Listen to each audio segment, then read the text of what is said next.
Good evening, I'm Katerina Georgieva. This is CBC Windsor News. Thanks for joining us.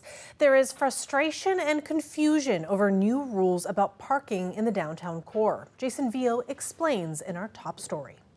Even if you're following parking enforcement times in this clear little box on each parking meter in the city of Windsor, you'll still get a ticket. And that's not going over well for people who have been dinged. Now, council decided to make a change in parking enforcement times earlier this year.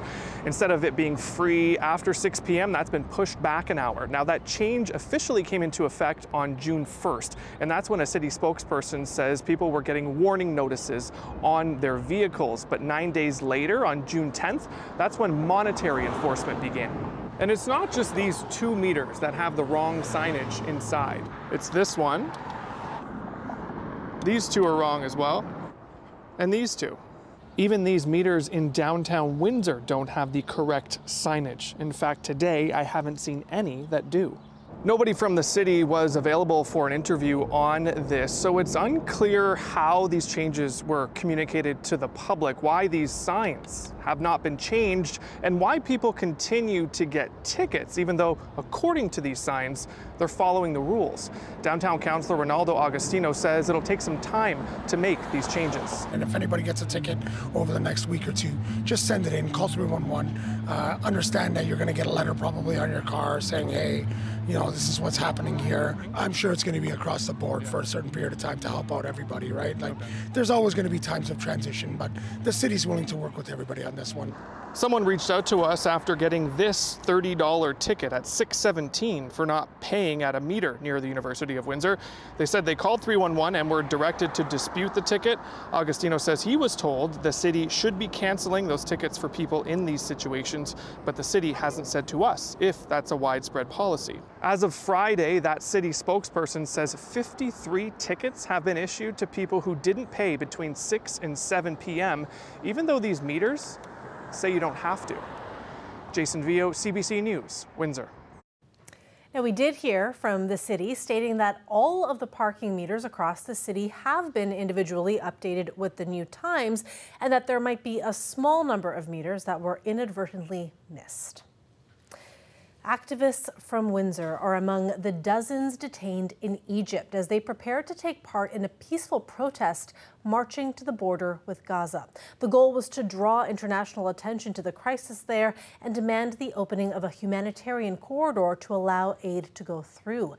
But now some, like local woman Elizabeth Ha, are sharing stories of being detained outside of Cairo, surrounded by police, and most recently forced onto a bus. We spoke with one of her friends who is concerned for her well-being.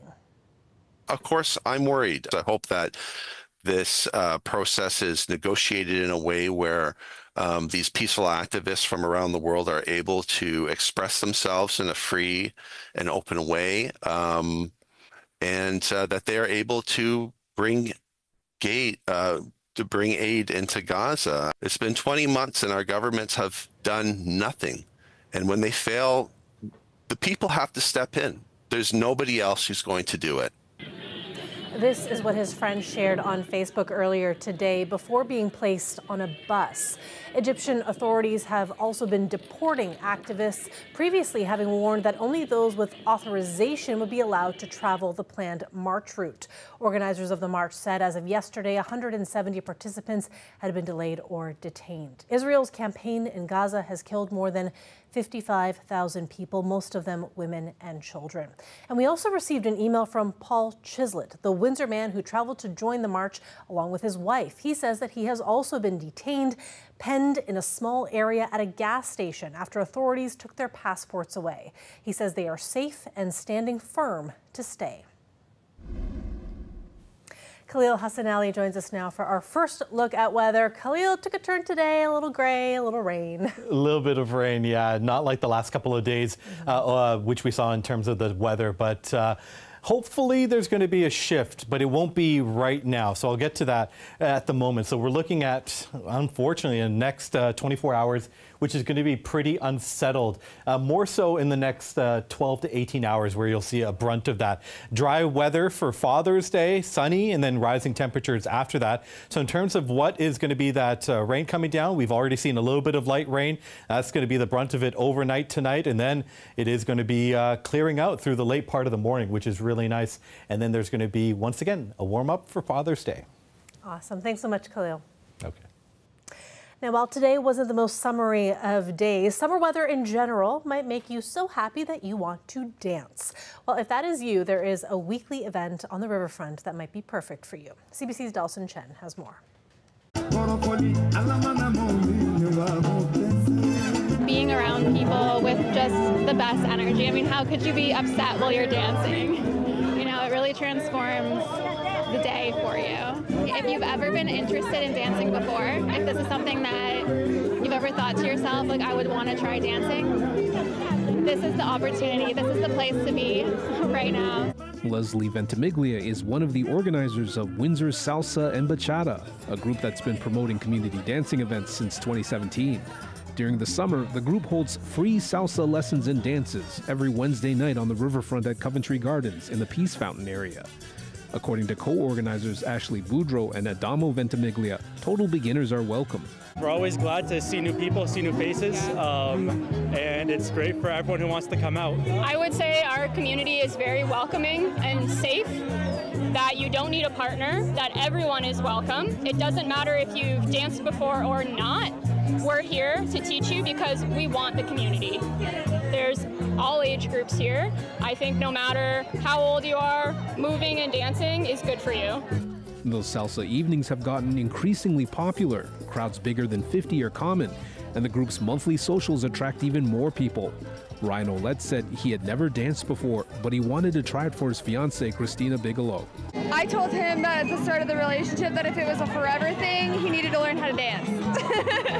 It was a big mountain to climb, but I think I did it. Yeah. Meanwhile, attendees Charlize Abreu and Santiago Estrada say they met at the event. For them, dancing salsa is a way of connecting with their shared Latin American heritage. Like, as a Latino, your mom kind of teaches you since you were a kid, right? But as you come to Canada, you don't practice that often. So this is a good opportunity for us to get back into practice, right? I'm just coming here to like practice and like make new friends. As Latinos, like it's very important to like, you know, meet new people that are like from your same community and background. I will come every week. For sure, yeah. Dalson Chen, CBC News, Windsor. For the first time, Windsor's Hindu Temple and Cultural Center is hosting a special event to celebrate Indian culture, while also marking 10 years of the temple bringing the community together. The 10-year anniversary is a huge, huge occasion to mark. Not only has it marks the social, the cultural, and a meeting place for the community. It has just grown by leaps and bounds. Especially, you know, it helps to connect people from not just inside the community, but also from outside the community. So we are really thankful for this opportunity to be able to bring together all the businesses and have representation and create those kind of numbers to be able to bring about 1,000 families. Over the next 3 days, we're expecting about 2,000 to 3,000 people to walk through the doors here at the Hindu Temple and Cultural Center of Windsor. We have different performances, folk dances, semi-classical, classical dances, representing the 4 different parts of India, north, south, east, west, including different states of India, Kashmir to Kerala, from West Bengal to Maharashtra, Gujarat, and individual performances, group performances, singing, dancing, presentations, skits, and we have all age ranges coming together, all the way starting from kids, youth, adults, seniors, coming together to make this event a success. There's also a big tragedy in India, so I wanted to know how the community is sort of handling that with all of this going on as well. Absolutely tragic. It's been devastating news that has come out of India, especially from my home state of Gujarat, the city of Ahmedabad in Gujarat. You know, it took us time to process the information. Our hearts and our thoughts and prayers go out to the families and the students and the travelers and everyone that's been affected, not just in India, but, you know, in different countries. There's international passengers on that flight as well. So there will be a moment to mark the mourning and people that we have lost to this tragedy, and more information we'll be sharing on our social media pages as well. In national news, closing arguments for the sexual assault trial that began in April of 5 former Hockey Canada World Junior players has wrapped in London, Ontario. CBC's Megan Fitzpatrick has the latest from the courthouse. After 8 weeks of proceedings and plenty of legal twists and turns, the trial has come to a close. It started back in April with a jury. Then a mistrial was declared within days. A new jury was chosen. Then that one was sent home, and it became a judge-alone trial. Justice Maria Caracia will now begin her deliberations, sifting through mounds of evidence and witness testimony and weighing all of the arguments by the Crown and 5 defense teams. Michael McLeod, Alex Formanton, Carter Hart, Dylan Dubé, and Cal Foote are each facing 1 count of sexual assault. McLeod is facing a 2nd charge of being a party to a sexual offense. In this final week of the trial, their lawyers urged Caracia to find them not guilty, saying the Crown has failed to prove its case beyond a reasonable doubt. They sought to discredit the complainant, known as EM, calling her an unreliable witness and accusing her of lying about what happened in the hotel room in June of 2018. They argued the sexual activity was consensual, that she was instigating it, and that EM was a fully willing participant. Crown Megan Cunningham argued the opposite, that EM did not voluntarily choose to consent and that the men didn't take the necessary legal steps to ensure she was consenting to each sexual act. Cunningham defended EM, calling her a reliable witness when she testified for 9 days by video link from another room in the courthouse. She has no motive to lie, the Crown said. On this final day, the Crown lawyers summarized the allegations against each of the accused and urged the judge to find them guilty as charged. Now that's up to the judge to decide, according to this lawyer who's not involved in the case but is following it. Ultimately, if she's left with a reasonable doubt, then that favors acquittal. And so she really has to come to the determination beyond a reasonable doubt if she is to make any convictions of any of the accused for sexual assault. This trial has been watched closely by many. At times, supporters of both EM and the players have come to the courthouse. It's at this courthouse on July 24th that the judge will deliver her verdicts. Megan Fitzpatrick, CBC News, London, Ontario. Windsor, like other cities across the country, is grappling with the lack of affordable housing.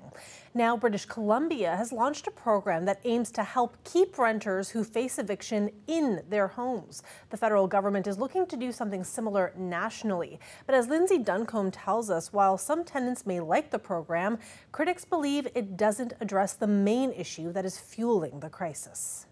There are new landlords at this apartment building in Burnaby, British Columbia. Landlords that want to keep the rent low. It's because the building was purchased by a nonprofit housing corporation called Aunt Leah's Properties with the help of BC's Rental Protection Fund. Nice to meet you. We spoke to one single mother who said the program is keeping her from being homeless. Now, she has 3 kids, a baby, a 9-year-old, and an 8-year-old. She pays just under $1,000 a month for a 1-bedroom apartment. When the building was up for sale, she worried the new landlord might find a way to raise the rent or knock it down and build a tower. My biggest fear is to lose it, to be on the street with my kids, right? Because this is pretty much the only place I have that I can afford right now. That's a worry a lot of Canadians share, and for good reason. In the decade between 2011 and 2021, Canada lost 550,000 affordable rental units. Here's how the Rental Protection Fund works. There's $500 million from the province. Nonprofit housing corporations can apply for grants of that money. Then they use it to purchase older buildings, maintain them, and keep the rent low. The most affordable housing we have is the affordable housing we've already got. But not everyone thinks it's a good idea. Some economists argue it would be better to compensate renters and build newer, higher towers. It's counterproductive. I think I said once it's better to take the money and throw it in the ocean because its stated purpose is to actually make sure we build less The federal government is actually poised to launch a national version of a rental protection fund. There will be $1 billion available for non-interest loans, and nonprofit housing corporations can also apply for close to $500 million in grants. That program is currently reviewing applications. Lindsay Duncombe, CBC News, Burnaby. A live look outside there. Not the nicest of days, though the temperatures do continue to be mild, but we do have some of that light rain coming down. We'll have more from Khalil on that later in the program. We'll be right back with more news.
Welcome back. Canada is keeping a close watch over developments between Israel and Iran.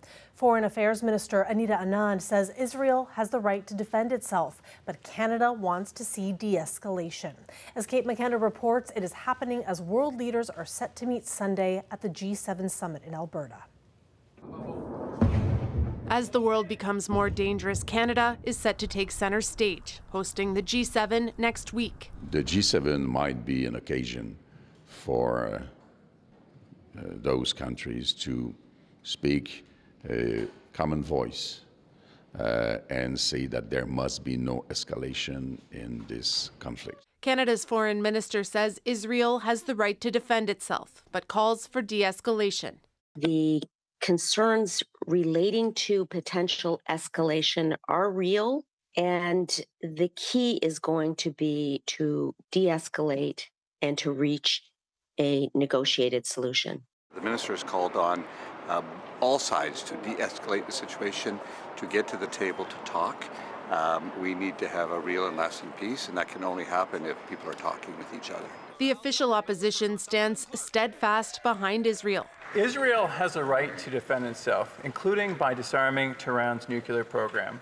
We should all hope that this is the end of the regime's nuclear program and that the great Persian people can now rise up to reclaim their country from this totalitarian regime. With Iran now launching a counterattack, this conflict risks overshadowing next week's G7 summit in Kananaskis. With Israel's attack on Iran, the Israeli-Palestinian conflict, Iran-Israel dynamics have to be at least informally on the agenda.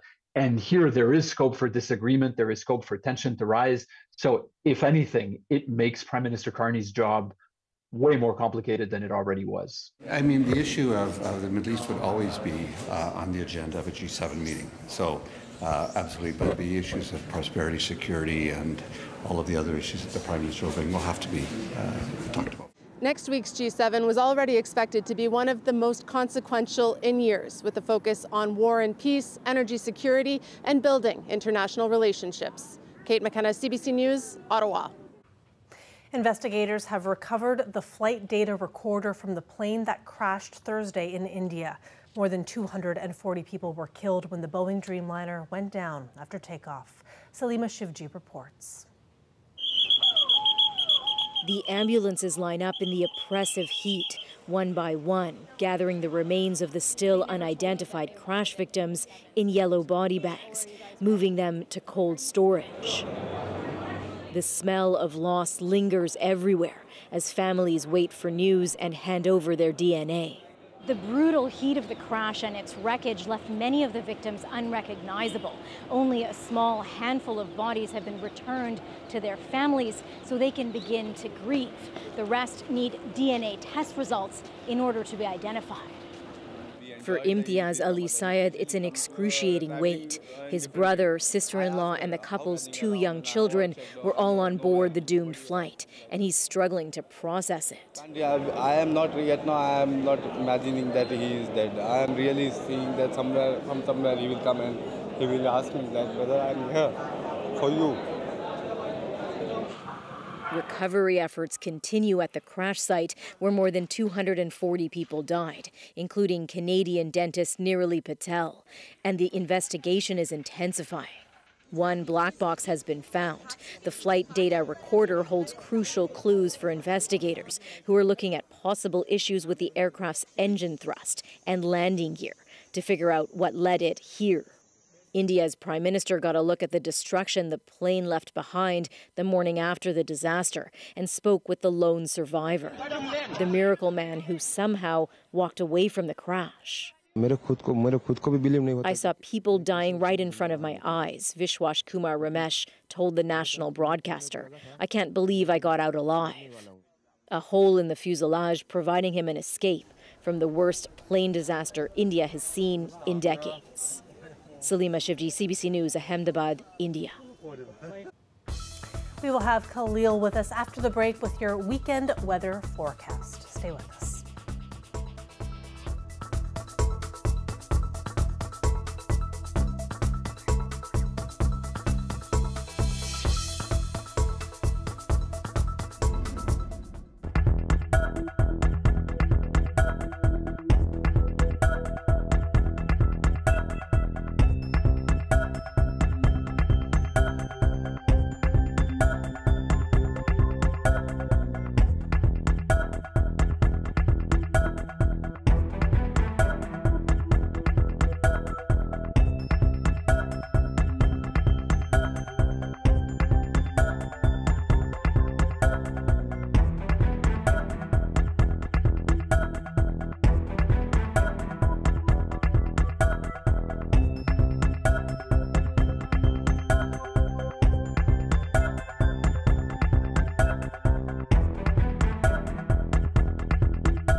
Khalil Hassanali is back now for more on weather. Khalil, lead us into this Friday evening and into the weekend. Okay, let's get through the next 12 to 18 hours. That's where we're going to see a lot of the active weather as we go through the early part of the weekend. But after that, it's going to be a nice clear up. So what are we going to see? A bit of an unsettled, let's say 24 hours, but really 12 to 18 is where the most of that will come in. By the time we get to Sunday, it's going to be beautiful. Sunshine, and any time for Father's Day that you want to get out, it's going to be a great time to do so.